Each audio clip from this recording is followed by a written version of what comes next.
Hello friends, स्वागत है आप सभी लोगों का आपके अपने चैनल प्रोफेशनल ब्यूटिशियन पे। और मैं हूँ रेखा, आप सभी को सिखा रही हूँ ऑनलाइन ब्यूटी पार्लर कोर्स के द्वारा। आज की वीडियो में हम रिबॉन्डिंग, स्मूथिंग और स्ट्रेटनिंग के जो भी वीडियोस डाले थे उसके जो भी आंसर हैं, जो भी क्वेश्चन है उसका आंसर देने वाले हैं, और जो भी कन्फ्यूजन है उसको भी इस वीडियो में दूर करने वाले हैं, जो भी आपके सवाल हैं।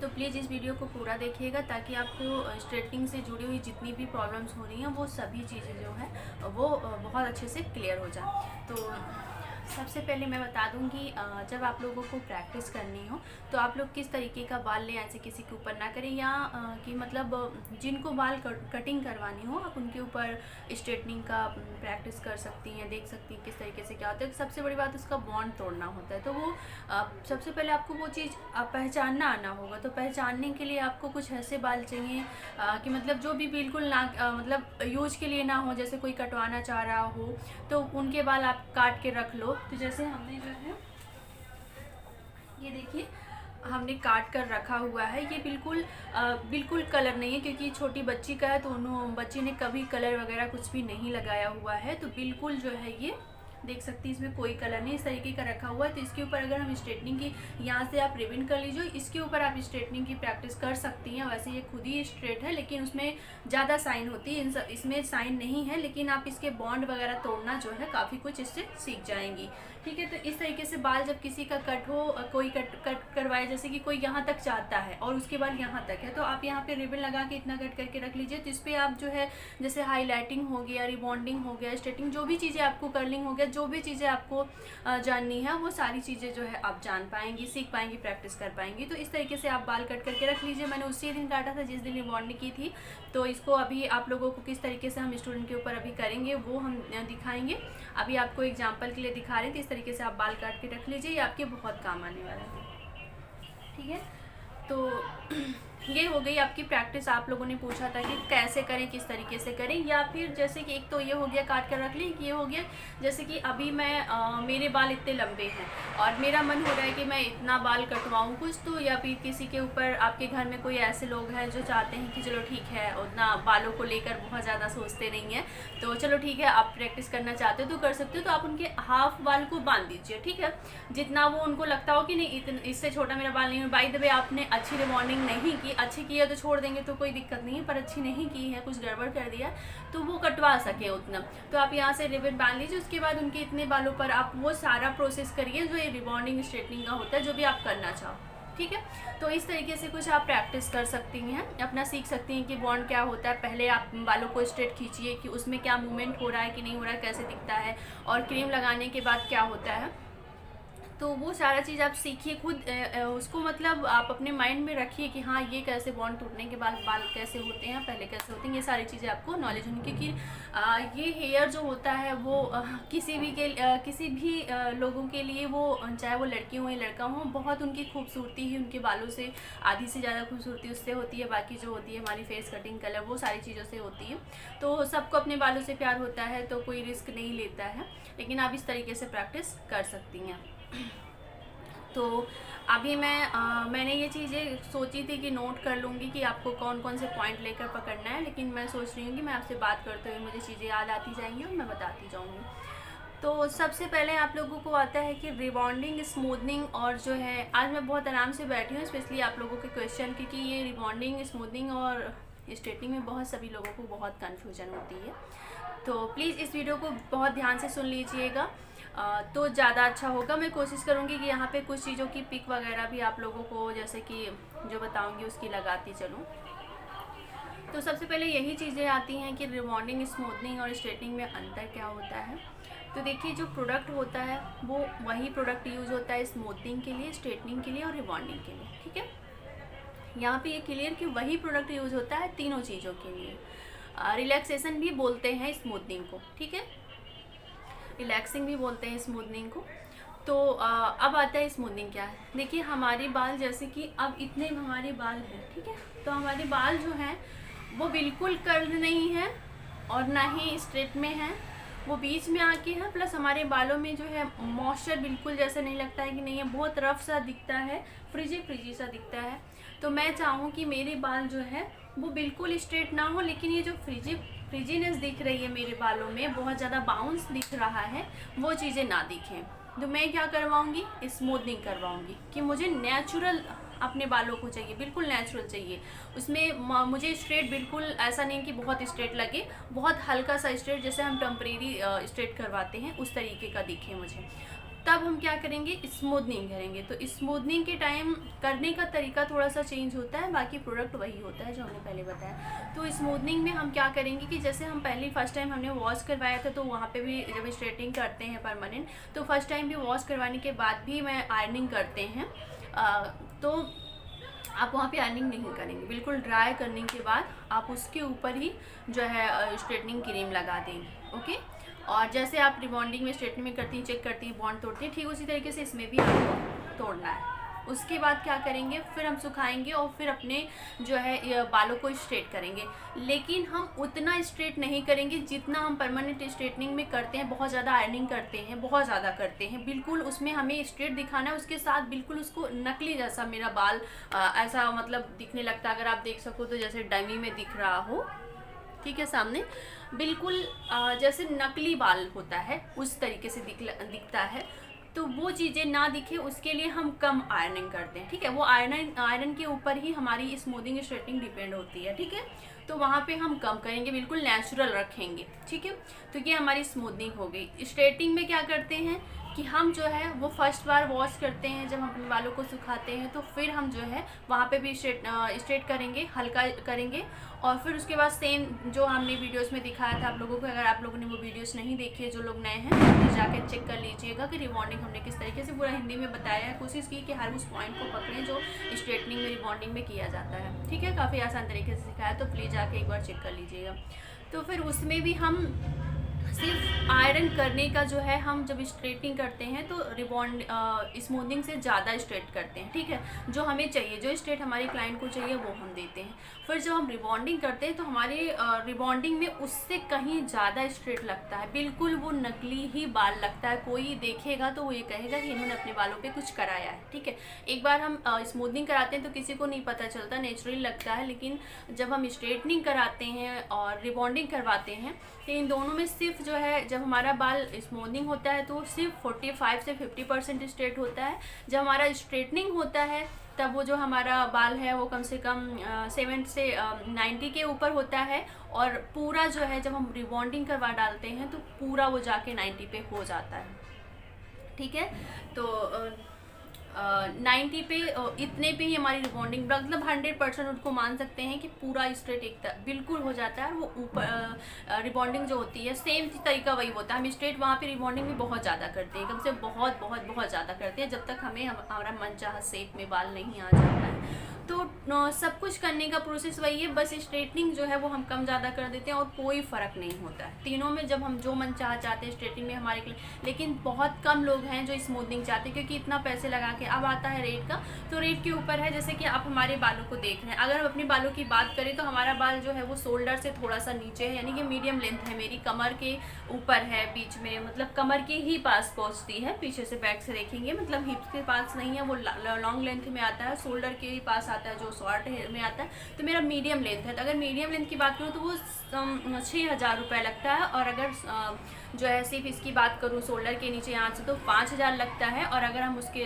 लॉन्ग की बात करूँ, वो बाल घने हैं, तो 7 से 8,000 आप इतना रख लीजिए। अब आता है स्मूथिंग और स्ट्रेटनिंग और रिबॉन्डिंग में क्या होता है, तो सिर्फ 500 का अंतर होता है, क्योंकि बस वही क्रीम प्रोडक्ट सब कुछ वही लगता है। बस स्ट्रेटनिंग में करने में जो समय लगता है तो उसमें थोड़ा सा हर किसी में स्मूथिंग में घट जाता है, फिर स्ट्रेटनिंग में 500 घट जाएगा, फिर रिबॉन्डिंग में यही फ़र्क होता है और कोई फ़र्क नहीं होता। तो प्लीज़ अपने दिमाग से ये चीज़ निकाल दीजिए कि स्मूथनिंग क्या है, रिलैक्सेशन क्या है। तो स्मूथनिंग रिलैक्सेशन वो दोनों एक ही चीज़ है। मतलब जब हम जाते हैं तो हमारे हेड को काफ़ी आराम मिलता है, मतलब सब कुछ होता है, तो उसको रिलैक्सेशन भी काफ़ी लोग बोलते हैं स्मूथनिंग को।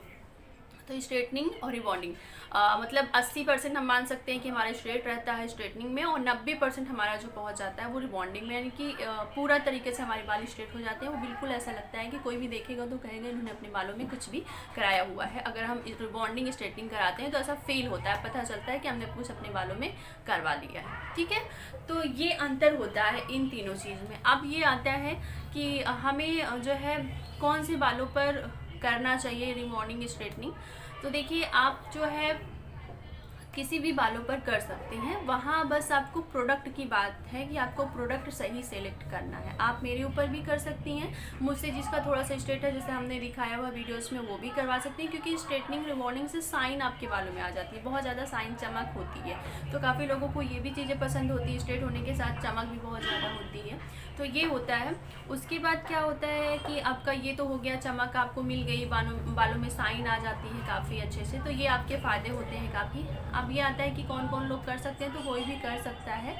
अब ये आता है कि जिनकी जो हमारी वो बहन नहीं कर सकती, जिनको किसी तरीके की किसी भी स्मेल से एलर्जी है, और किसी भी जैसे कि जिनको सांस की प्रॉब्लम है, क्योंकि उसकी जो गंध बोल सकते हैं क्रीम की बहुत बुरी होती है, जैसे हम बोल सकते हैं बीड्स वगैरह की आती, जो बाल हेयर रिमूवर की, उसी तरीके से उसका जो है स्मेल होती है।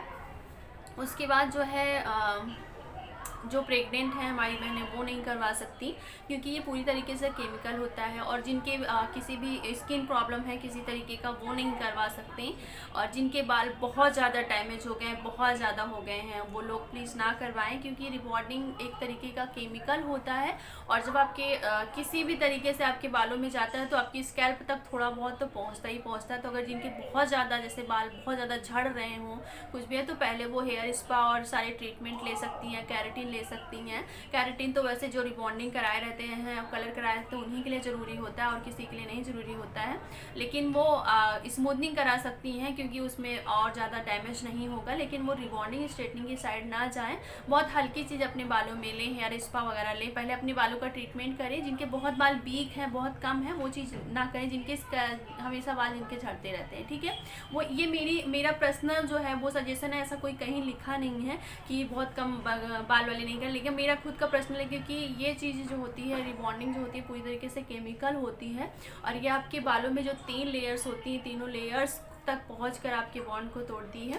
तो कहीं ना कहीं आपके बालों को डैमेज करती हैं थोड़ा बहुत, लेकिन आप केयर करते हो। जैसे हम स्पेशली हमारे जैसे बालों के लिए तो स्ट्रेटनिंग बनी ही हुई है, जिनके हमारे बाल हैं हमसे थोड़ा सा और कर ली है, जिनके वो स्ट्रेट जिनको पसंद है तो वो लोग करवाएं तो अच्छा, क्योंकि हमारे जो बाल हैं वो काफ़ी मोटे हैं, काफ़ी रफ हैं, और काफ़ी जैसे बोल सकते हैं थोड़े से कर्ल्स हैं, तो हम लोगों के लिए बेटर होता है। लेकिन जिनके स्ट्रेट हैं वो परमानेंट स्ट्रेटनिंग अवॉइड करें जितना हो सके, क्योंकि ये सारी चीज़ें केमिकल हैं।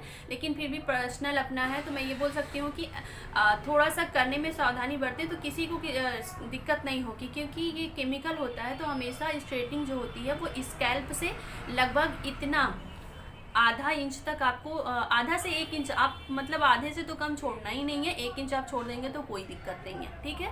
तो आपको आधा इंच छोड़कर ही स्कैल्प में बिल्कुल छूना ही नहीं है, चाहे आप स्ट्रेटनिंग कर रहे हो, चाहे आप उसकी क्रीम अप्लाई कर रही हो स्ट्रेटनिंग की, आपको स्कैल्प में यानी जड़ में छूना ही नहीं है किसी तरीके का। जो भी करना आपको इन बालों में करना है, ठीक है।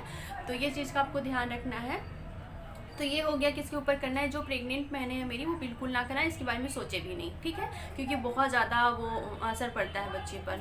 तो ये चीज़ हो गया। और जिनको स्किन से जुड़ी कोई प्रॉब्लम है वो ना करवाएं, जिनको सांस लेने में कोई प्रॉब्लम है वो ना करवाएं, तो ये लोग ना करवाएं। स्ट्रेटनिंग के बारे में सोचे भी नहीं, क्योंकि पूरी तरीके से ये केमिकल होता है, ठीक है। अब आता है बालों को डैमेज करता है कि नहीं। हाँ, ये अपने आपके बालों को थोड़ा बहुत डैमेज करता है। जैसे कि आपका बाल 70% जो है मॉइस्चराइज है उसमें, तो आपके बालों का जो मॉइस्चर बचेगा वो लगभग 50% ही बचेगा, 50% ही। तो थोड़ा बहुत तक, क्योंकि ये पूरी तरीके से केमिकल होता है, आपके मॉइस्चर को ख़त्म करता है काफ़ी हद तक। तो इसके मेंटेन करने के लिए, इसी तो बोलते हैं रिबॉन्डिंग के बाद हेयर स्पा क्यों ज़रूरी हो जाता है। इसीलिए ज़रूरी हो जाता है कि उसको मॉइस्चर मिलता रहे। और कंडीशनर क्यों ज़रूरी हो जाता है, सीरम क्यों ज़रूरी हो जाता है, इसी चीज़ों के लिए ज़रूरी हो जाता है।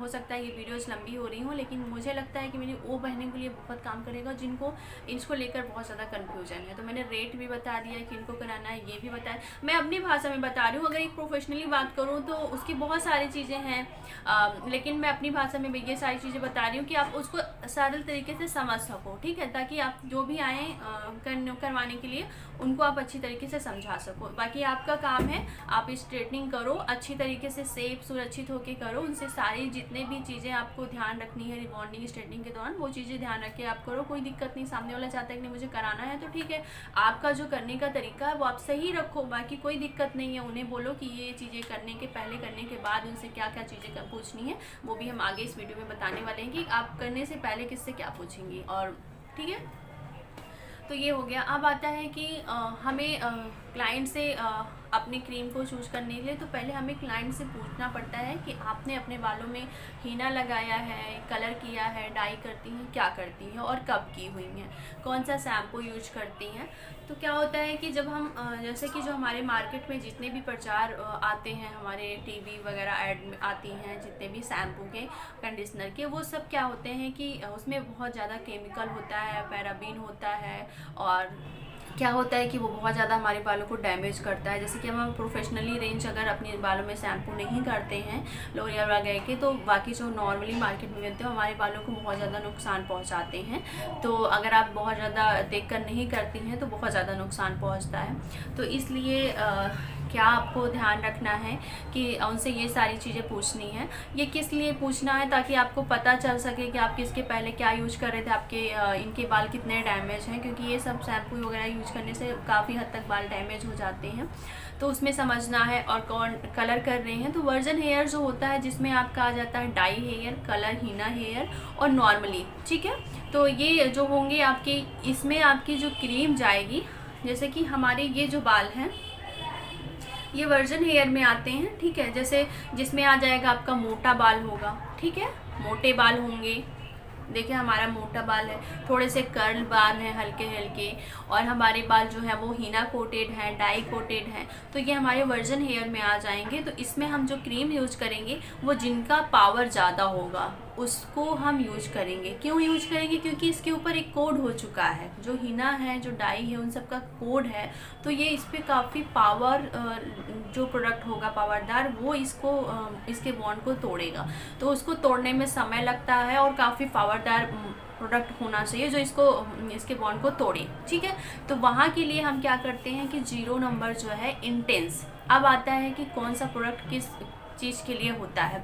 तो मैं बता दूं कि ज़्यादातर जो होता है वर्जन हेयर होता है, नॉर्मल हेयर होता है, और जो होता है केमिकल हेयर, जिन्हें हम बोल सकते हैं कि हाईलाइटिंग हो गया, जो ग्लोबल कलर वगैरह कराते हैं, जो प्रोफेशनली कलर लेते हैं, जैसे कि मैट्रिक्स स्ट्रिक्स का हो गया, स्वॉस्कॉफ का हो गया, और जो है लोरियल का हो गया। ये सारे जो कलर्स जो लोग करते हैं अब ये प्रोफेशनली हैं। इनके जो कलर होते हैं वो काफ़ी जो है बोल सकते हैं कि ये काफ़ी ज़्यादा इसमें कलर होता है, डैमेज हमारे बालों को करता है, मॉइस्चर ख़त्म करता है। तो ये काफ़ी पहले ही डैमेज रहता है। अगर हम इसके ऊपर पावरदार क्रीम लगाएंगे जिसमें बहुत ज़्यादा पावर है, इंटेंस है, जैसे 0 नंबर का है तो बहुत ज़्यादा इसमें जो है पावर होती है आपके बालों को। अगर आप बहुत हैवी वाला लगा देते हैं जैसे कलर वाले पे, तो वो क्या होता है आपके बालों को डैमेज कर देता है। तो यहाँ पर वही चीज़ आती है। अब आप इसको ध्यान से समझिएगा। यहाँ पर मैं कुछ स्क्रीनशॉट लगा दूँगी ताकि आपको समझने में आसानी हो। जैसे कि मेरे बाल जो हैं इस पे हमने कलर यहाँ पे कर लिया है। यहाँ पे देखिए ये ग्लोबल हाइलाइटिंग है, ये मैंने मेहंदी नहीं, ये ग्लोबल हाइलाइटिंग आप लोग को दिखाने के लिए शायद मैंने किया है। मुझे बहुत अच्छा नहीं लगता है लेकिन हमने लास्ट में किया है ताकि हम इसको कुछ समय रखने के बाद कटवा दें। बस ऐसे इस तरीके से रखेंगे और यहाँ पे इस तरीके से क्लचर करेंगे तो ये मेरे पूरे बालों में इस तरीके से आएगा। तो थोड़ा बहुत अच्छा लगेगा, मुझे बहुत अच्छा नहीं लगता है। तो ये हमारे जो बाल हैं वर्जन हेयर है, इसमें हमने सिर्फ नीचे कलर। तो अब हमारे ये जो बाल है ना, इस पर हमने प्रोफेशनली कलर किया हाइलाइटिंग, तो ये काफ़ी जो है डैमेज हो चुके हैं। अब हम इसके ऊपर कोई हैवी कलर जैसे कि करेंगे, कोई हैवी प्रोडक्ट यूज़ करेंगे तो पहले से ही थोड़ा सा डैमेज है, उसका मॉइस्चर कम है, और जब हैवी कर देंगे तो वो और ज़्यादा डैमेज कर देता है। तो यहाँ पर फिर आपको सिलेक्ट करना होता है अपना प्रोडक्ट। तो अगर हम जैसे कि हमें अब हमारे पास 2 तरीके के बाल हैं। अगर हम जीरो इंटेंस यानी 0 प्रोडक्ट वाला करते हैं, जैसे कि हमारा लोरियल में 0 आता है और हमारा स्वॉस्कॉफ में 0 आता है, स्ट्रिक्स में 0 आता है, और 1-2 ब्रांड ऐसी हैं जिसमें वेला में 0 आता है। मतलब 2 ही प्रोडक्ट आते हैं, जैसे कि लोरियल और वेला जो है वो 3 प्रोडक्ट निकालती हैं, नॉर्मल के लिए भी निकालती हैं, और जिनका बहुत ज़्यादा हाई है उनके लिए भी, जिनका बहुत हाई है उनके लिए भी, यानी कि जो केमिकल वाले हैं इनके लिए आपको नंबर 3 निकाल देती हैं, और ये बोल सकते हैं नंबर 1 और 2। हाँ, जैसे कि 0 जो है इन बालों के लिए है और नंबर 2 जो है वो इनके लिए है। नॉर्मल हेयर जो होते हैं जिनके बाल बहुत पतले होते हैं, हीना कोटेड होते हैं, यानी जिनके ऊपर केमिकल नहीं होता लेकिन उनके पतले बाल बहुत होते हैं, तो उनके ऊपर नॉर्मल का होता है। नंबर 2, जो बीच के होते हैं, ना बहुत हाई के होते हैं ना बहुत लो के होते हैं, बीच के होते हैं, यानी कि उनके ऊपर भी हीना कोटेड रहेगा, वो भी हीना करेंगे, सब कुछ करेंगे, लेकिन उनके बाल जो होते हैं बहुत पतले होते हैं, ठीक है, बहुत पतले होते हैं, तो उनके ऊपर नॉर्मल प्रोडक्ट होती है। हर ब्रांड नहीं निकालती है, जैसे लोरियल है जो 3 प्रोडक्ट निकालती है, लोरियल और वेला जो है वो 3 प्रोडक्ट निकालती हैं। स्ट्रिक्स जो है, स्ट्रिक्स सॉस्कॉप जो है वो 2 ही प्रोडक्ट निकालती हैं, एक हाई और एक लो, ठीक है, मीडियम के लिए नहीं निकालती हैं। तो यहाँ पे आपको समझना होगा कि जिनके बाल केमिकल है वहाँ पे आपको जो है 1 यूज करना है, और जिनके बाल जो है बहुत बिल्कुल फ्री है, वर्जन हेयर है, उनके ऊपर आपको 0। तो यहाँ पे अगर हम बात करें तो हमने 0 यूज़ किया था, क्योंकि हमारी जो कस्टमर थी उनके बाल जो थे वो मोटे थे, और क्या हुआ था कि उन्होंने हीना वगैरह भी कलर वगैरह डाई वगैरह करती है, तो उनके ऊपर वही जाएगा, हाईलाइटिंग उन्होंने नहीं की हुई थी। तो यहाँ पे आप देख सकती हैं कि 0 और इंटेंस 0 लिखा हुआ है ना, यहाँ पर उल्टा दिख रहा होगा, लेकिन इंटेंस 0, तो यानी कि ये जो है वो हमारे इस तरीके के बाल के लिए है। अगर यहाँ पे अभी जो है माइल्ड लिखा होता है, मतलब कि ये कंपनी जो है इंटेंस और माइल्ड, यानी कि हमने कहा कि स्ट्रिक्स जो है सिर्फ 2 ही प्रोडक्ट निकालती है, हाई और लो, ठीक है, मतलब कलर वाले हेयर के लिए और मतलब प्रोफेशनली कलर वाले हेयर के लिए, और बिना प्रोफेशनली कलर यानी कि वर्जन हेयर के लिए 2 ही तरीका हमने कहा था, एक हेयर ये है और एक हेयर ये है, ठीक है, ये वाले। तो ये कलर है, जैसे कि हमने जो किया हुआ था कलर, अभी कलर में भी दिखा दे रही हूँ प्रोफेशनली कलर जो, ये देखिए, जैसे ये देख सकती हैं स्ट्रिक्स का है, ये स्ट्रिक्स का कलर है, और ये डेवलपर है, ब्लॉन्डर है, ये ब्लॉन्डर है, डेवलपर अभी रखा हुआ। तो ये जो है कलर ये प्रोफेशनली है, ये हार्ड होते हैं आपके बालों के लिए। तो क्या होता है कि ये अगर कोई भी ब्लैक कलर भी करता है तो उनसे आपको पूछना है कि आप कौन सी डाई करते हो, क्या करते हो, प्रोफेशनली कोई कलर यूज करते हो या कि आप नॉर्मली जो हमारे मार्केट में मिल रहे हैं उसको यूज करते हो। तो उनसे पूछने के बाद आपको क्लियर हो जाएगा कि इनके बाल वर्जन हेयर है या कि केमिकल हेयर है। इसको हम क्या बोलेंगे, नीचे वाले को केमिकल हेयर बोलेंगे, इसको क्या बोलेंगे, वर्जन हेयर, यानी कि इसमें केमिकल नहीं हुआ है, हीना ही हुई है। इसको हम हीना, ऊपर हमने हीना करते हैं, चाहे वो रेड करते हो चाहे ब्लैक करते हो, तो ये हमारी यहाँ के बालों की हीना होगी और यहाँ के बालों के ये कलर हो गए, ठीक है। तो आप देख सकते हो कितने रफ से दिख रहे हैं यहाँ के नीचे वाले बाल, वैसे भी रफ थे पर अभी कलर के बाद ये और रफ हो गए हैं। इस पर हमने जो है क्या किया था, ब्लॉन्डर यूज किया हुआ है, हमने सिर्फ ब्लॉन्डर से ही ये कलर दिया है, क्योंकि टाइम नहीं था तो मैंने कलर नहीं यूज़ किया। ब्लॉन्डर भी कलर है। तो ब्लॉन्डर क्या होता है, एक तरीके से ब्लीच होता है, ये आपके बालों पर जो हमने हीना किया हुआ तो उसके कलर को काटता है, तब जाके हमारा ये कलर करते हैं तो इसका कलर आता है, ठीक है। तो ये हमारे प्रोफेशनली कलर हो गए, ठीक है, ये प्रोफेशनल है और जहाँ भी किए जाएंगे वो केमिकल हेयर बोले जाएंगे, ठीक है, और ये वर्जन हेयर बोले जाएंगे। ओके, यहाँ पे आपको क्लियर हो गया। अब आता है नॉर्मल के लिए। तो देखिए लोरियल जो है वो क्या करती है, वो 3 प्रोडक्ट निकालती है, माइल्ड निकालती है, नॉर्मल निकालती है और हाई निकालती है, इंटेंस। तो ये बोल सकते हैं इनका जो स्क्रीन पे हम आपको जो है हर कंपनियों का लगा देंगे कि कौन किस नाम से लगाता है। अभी मैं चाहती कि थोड़ा सा पेन कापी से समझाती, पर अभी यहाँ पे जो है लेट हो रहा है तो इसलिए मैं जो है ऐसे बता रही हूँ, और यहाँ पे मैं आपको कुछ लगा दूँगी, इमेज लगा दूँगी, जिससे आपको समझने में आसानी होगी। तो आप ये समझ गए। अब अगर हमारे बाल इस तरीके की, अब यहाँ पे जैसे इंटेंस है 0, अगर यहाँ पे लिखा होता माइल्ड तो यह समझ लीजिए कि माइल्ड मतलब हल्का, मतलब हल्के, जिनके बाल बहुत केमिकल वाले हैं, बहुत हल्का सा, जिनके ऊपर पहले से केमिकल है और हम जो करने वाले हैं वो हल्का होना चाहिए, यानी कि जो हम ये सब स्ट्रेटनिंग क्रीम और न्यूट्रलाइजर लगाएंगे वो हल्का होना चाहिए, उसमें बहुत ज़्यादा पावर नहीं होनी चाहिए कि हमारे बालों को वो और ज़्यादा डैमेज कर दे, सिर्फ उसका बॉन्ड तोड़ना है, तो वो चीज़ वो हल्के प्रोडक्ट से हम कर सकते हैं। तो वो हम यहाँ के लिए हम क्या करेंगे, माइल्ड। आपको 2 चीज़ याद करनी है, माइल्ड और इंटेंस, ठीक है। ये जो कि हैं आपको स्ट्रिक्स में मिलते हैं, सभी कंपनियों में 2 मिलते हैं, लेकिन लोरियल वेला में 3 प्रोडक्ट, यानी नॉर्मल बालों के लिए भी होता है, जिनके बाल बहुत पतले होते हैं वो भी हीना कोटेड ही रहेंगे, सब कुछ रहेगा, सिर्फ क्या रहेगा, उनके बाल बहुत पतले रहेंगे, ठीक है, बहुत पतले रहेंगे, तो उनके लिए नॉर्मल होता है। तो यहाँ पे आपको ये चीज़ें क्लियर हो गई कि किसके ऊपर क्या यूज करना है। ओके, सारी चीज़ें यहाँ पे आपका क्लियर हो गया। कितना छोड़कर लगाना है, कैसे करना है, वो हमने वीडियोस में भी बताया हुआ है।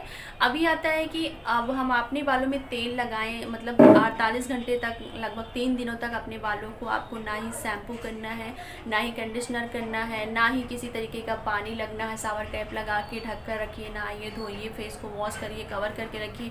ना ही अपने बालों को इस तरीके से कानों में फंसाना है, ना ही सोते वक्त इसको अपनी बॉडी के नीचे दबाना है, बल्कि इसको पूरा फ्री करके सोना है। ना ही किसी तरीके का क्लचर लगाना है, कुछ भी नहीं करना है, सिर्फ फ्री रखना है अपने बालों को। क्योंकि इन 48 घंटों में आप जिस भी डायरेक्शन में अपने बालों को, जिस भी दिशा में आप रखोगे, उसी दिशा में आपके बाल जाकर सेट हो जाएंगे। अब हम बताते हैं ये क्यों होता है। जैसे कि हम कुछ भी चीज़ तैयार करते हैं, कोई जैसे कि हम घड़ा ही बनाते हैं मिट्टी का, तो जब हम बनाते हैं सेट तो हो जाता है, लेकिन उसको सेट होने के लिए हम 1 से 2 दिन तक उसको रखते हैं फिक्स होने के लिए। अगर उसके बीच में हमने उस घड़े को छू लिया, तो जब छुएंगे तो वहाँ पे वो शेप बन जाएगा, जिस भी जहाँ पे छू लेंगे वहाँ पे वो निशान बन जाएगा। तो ठीक उसी तरीके से होता है कि रिबॉन्डिंग स्ट्रेटनिंग को आपको सेट होने के लिए 48 घंटे का टाइम दिया जाता है। उससे पहले अगर आपने छेड़खानी की, यानी कि बांधा वगैरह कुछ किया, तो जिस दिशा में आपने बांध दिया उसी शेप में वो आ जाता है। ठीक है, तो ये सरल तरीका होता है समझने का। तो 48 घंटे तक आपको ना ही शैम्पू करना है, ना ही कुछ भी नहीं करना है। 48 घंटे के बाद आप अपने बालों को सिंपल सा, जो भी आप कंपनी के जो है स्ट्रेटनिंग करवाते हैं, उसी कंपनी के आप उनसे बोलिए कि आप मुझे शैम्पू और कंडीशनर, हो सके तो सीरम भी लीजिए। सीरम भी बहुत ज़रूरी होता है। सीरम हमारे बालों को, जब हमारे बाल स्ट्रेट हो जाते हैं तो वो धूप से भी बहुत डैमेज होते हैं। अगर आप धूप में जाती हैं, तो स्पेशली आप अगर स्ट्रेटनिंग कराई हुई है रिबॉन्डिंग, तो धूप में जाती है तो आप सीरम लगाना एकदम बहुत ज़रूरी है। जैसे फेस पर सनस्क्रीन लगाना जरूरी है, उतना ही ज़रूरी हमारे बालों के लिए हो जाता है। क्योंकि हमारे बाल पूरी तरीके से, जैसे हमारी स्किन सेंसिटिव हो जाती है, ठीक उसी तरीके से हमारे बाल स्ट्रेटिंग कराने के बाद बहुत सॉफ्ट, स्मूथ, बहुत ज़्यादा उनको केयर करनी पड़ती है। तो आपको ये चीज़ ध्यान रखना होगा कि कंडीशनर भी लगाना है, क्योंकि बिना कंडीशनर लगाए अपने बालों को आप सुलझाएंगे तो आपके बाल भी टूटेंगे। तो अगर कंडीशनर लगा लेती हैं तो उसके ऊपर एक कोटिंग हो जाती है और वो आपके बालों को कवर करता है धूल, मिट्टी, धूप से, और आपके बालों को स्मूथ रखता है, मुलायम रखता है, सॉफ्ट रखता है। अगर आप सीरम लगाती हैं तो धूप से बहुत ज़्यादा आपके बालों को बचाएगा, ड्राइनेस नहीं आने देगी, आपके बालों को मॉइस्चर रखेगा। आपको ऑयल नहीं लगाना है, ऑयल किसी भी तरीके का नहीं लगाना। अगर लगाना भी तो आप जड़ में लगाइए, वो भी कैस्टर ऑयल लगाइए, ठीक है, जड़ों में लगाइए, ऑलिव ऑयल लगाइए। ये सारे ऑयल को आपको लगाना है तो लगाइए, लेकिन जड़ों में लगाइए, ठीक है, रात में लगाइए और सुबह वॉश करिए। इन सब चीज़ों बालों में जहाँ पे आपको स्ट्रेटिंग हुई है वहाँ पे बहुत ज़्यादा लगाने की कोशिश ना करें, नहीं तो फिर आपको बहुत दिक्कत हो जाएगी। मैंने एक वीडियोज़ भी इस पर बनाई हुई थी। एक लोगों ने स्ट्रेटिंग कराने के बाद बहुत ज़्यादा तेल वगैरह लगा ली तो उनके बाल बहुत डैमेज हो गए थे। फिर आई थी यहाँ पे हेयर स्पा करवाई थी, तो हेयर स्पा मैंने किया तो जाके उनके बाल ठीक हुए थे। तो इसलिए इस चीज़ का ध्यान रखें। देखिए, डरने की इसमें कोई बात नहीं है, बस जो करने का तरीका उसको ध्यान रख के करना है। जो इसके नियम है उसको फॉलो आपको करना ही पड़ेगा, उसके तो करने ही करने हैं। तो ये चीज़ होता है। तो यहाँ पे मैं क्या बता रही थी कि हाँ, 48 घंटे के बाद आप सिंपल सा शैम्पू करना है, कंडीशनर लगाना है। वहाँ पे भी आपको हेयर स्पा नहीं करवानी है, क्योंकि अभी भी आपके बाल जो हैं वो थोड़े से अभी शेप में आ रहे हैं, थोड़ा सा उन्हें वक्त दीजिए। तो 1 हफ्ते तक आपको कुछ नहीं कर, अगर हो सके तो आप 48 दिन बाद शैम्पू करिए, नहीं तो थोड़ा सा 1-2 दिन और छोड़ दीजिए अगर आपको, क्योंकि आप ढक कर रख रहे हो, कुछ कोई दिक्कत नहीं, बाहर नहीं जाओ, नहीं निकलो, ताकि आपको वॉश ना करना पड़े, गंदा ना हो। तो 1-2 दिन रखिए, फिर उसके बाद आप सिंपल सा वॉश करिए, कंडीशनर लगाइए, फिर उसको ठीक से उसी तरीके से रखिए। फिर आप अपना बांध सकती हैं, लेकिन आप कंडीशनर मतलब हेयर स्पा नहीं करेंगी। हेयर स्पा आप 1 हफ्ते के बाद कर सकती हैं। रिबॉन्डिंग, स्ट्रेटनिंग, स्मूथिंग के 1 हफ्ते के बाद ही आप हेयर स्पा करिए, नहीं तो आप मेरे हिसाब से 1 महीने 15 दिन तक आप उसको उसी तरीके से रहने दीजिए, बिल्कुल ठीक है। 1 महीने के बाद फिर आप हर महीने 15 दिन पे आप हेयर स्पा ले सकती हैं। लेकिन अगर आप कंडीशनर और सीरम वगैरह लगाती हैं तो आप 1 महीने नहीं, 1.5-2 महीने पर भी हेयर स्पा ले सकती हैं, कोई दिक्कत नहीं होती है, आपके बाल अच्छे रहते हैं। तो ये टोटल हो गया कि आपको पहले बाद में ये सारी चीज़ें आपको ध्यान रखनी है, करनी है। और मतलब क्लाइंट से भी पूछना है आपको, ये बहुत जल्दबाजी में नहीं करना है। आप उनसे टाइम ले लीजिए, आती हैं उनसे सब कुछ पूछ लीजिए। अगर आपको लगता है कि मैं क्रीम ले आऊँ तो कहीं ये जो है कराएं कि ना कराएं, तो आप उनसे कुछ पैसे एडवांस में भी ले सकती हैं कि भाई आपको 2 दिन बाद उनको टाइम दो, कि 2 दिन तक मेरे पास टाइम नहीं, 2 दिन के बाद इस दिन आपको करेंगे, इसके लिए आपको कुछ पैसे एडवांस में जमा करना होगा। तो उनको अगर करना होगा तो वो ज़रूर एडवांस में जमा करेंगे, नहीं करना होगा तो भी बोल देंगे। और रही बात इसके प्रोडक्ट की कि इतने का पड़ता है, तो नॉर्मली आप इसके एक लोग का करने के लिए आप मान के चलिए कि क्या होगा, अगर मैं शैम्पू को छोड़ देती हूँ तो आपका जाएगा लगभग 1200 से 1300 रुपये। अगर आप शैम्पू वगैरह सब कुछ लेती हैं तो टोटल 1500 से 1600 रुपये में आपको एक लोगों की जो प्रोडक्ट का जो चार्ज पड़ता है वो पड़ता है। बाकी लेने की बात जो है वो लोग 5 भी लेते हैं, 7 भी लेते हैं, 10 भी लेते हैं, जो अभी आपको पहले बताया। तो आप अपने एरिया के हिसाब से, अब लगा तो है 1500 रुपये, लेकिन टाइम जो लगता है वो कम से कम, अगर शॉर्ट हेयर है तो 4 घंटे, मीडियम है तो 5 घंटे, लॉन्ग है तो 6 घंटे भी लग सकता है। और डिपेंड ये करता है कि आपके साथ कितने लोग हैं आपकी हेल्प करने के लिए। अगर आपके पास 2-3 लोग हेल्प करने के लिए हैं, क्योंकि स्ट्रेटनिंग वगैरह में टाइम लगता है, तो फिर आपका थोड़ा सा और कम समय लगता है। अगर आप सिर्फ 2 लोग हो, 1 लोग हो, तो 1 लोग तो ना ही करो, 2 लोग हो के करो, क्योंकि 1 लोगों में लगाने में टाइम लगता है। और कोशिश क्रीम की यही रहनी चाहिए कि दोनों हर जगह बराबर टाइम रहे, हर जगह, नहीं तो कहीं का बॉन्ड टूटा हो, कहीं का ना टूटा हो और आप फिर वॉश कर दो तो फिर आपकी स्ट्रेटनिंग अच्छी नहीं होगी, फिर आपके क्लाइंट जो है वो शिकायत करेंगे। तो इस चीज़ का आप ध्यान रखें। अगर आप लोगों के और भी कोई क्वेश्चन हो अभी इससे जुड़ा हुआ तो आप लोग प्लीज़ जो है कमेंट में पूछिए, ताकि रिबॉन्डिंग से जुड़ी हुई कोई भी चीज़ें आप लोगों को ना छूटे। तो लेकिन मैं फिर भी उम्मीद कर रही हूँ कि इसमें हमने वो सारी क्वेश्चन कवर किए होंगे जो आप लोगों के उठने वाले सवाल हैं। तो प्लीज़ इस वीडियो को अगर एक बार में ना समझ में आए तो मैम, काफ़ी लोग बोलते हैं मैं बहुत तेज़ बोलती हूँ, तो अगर आप लोगों को भी लगता है कि मैं तेज़ बोल रही हूँ, समझ में नहीं आ रहा है, तो प्लीज़ बताइएगा, मैं थोड़ा और स्लो बोलूँगी। लेकिन मुझे लगता है किसी किसी को स्लो नहीं पसंद है, पर फिर भी आप लोग बताइएगा कि क्या मैं, मेरे जो कोशिश करती हूँ कि मैं एकदम सरल करके बताऊँ, लेकिन कहीं कहीं कुछ कठिन हो जाता है। लेकिन फिर भी आप लोग बताइएगा कि आप लोग को नहीं समझ में आ रहा, तो मैं फिर से कुछ और कोशिश करूँगी इसको और सरल तरीके से। लेकिन इस चीज़ को समझना बहुत ज़रूरी है, और ये भी जानना है कि रिबॉन्डिंग स्मूथनिंग जो होती है वो आपके यहाँ के पार्लर को प्रोफेशनल का एक रूप देती है, नाम देती है। तो ये चीज़ें अपने पार्लर में ज़रूर रखें, ऐसा डरे नहीं। पहली बार जैसा हमने बताया किस तरीके से, अगर कोई पार्लर चला भी रहा है, काफ़ी लोग पार्लर खोलने के बाद भी डरती हैं, तो प्लीज़ इस तरीके से वो करें, प्रैक्टिस कर लें, 2-3 बार कर लें, उनका डर दूर हो जाएगा। तो अपने पार्लर में ये सुविधाएं दें। काफ़ी लोग कराते हैं, जो लोग जहाँ पार्लर में ये सारी चीज़ें नहीं होती हैं तो उसको लोग पार्लर को बड़ा नहीं मानते हैं, तो इस चीज़ का ध्यान रखें। तो चलिए आज के लिए बस इतना ही, आप लोगों से मिलती हूँ नेक्स्ट वीडियो।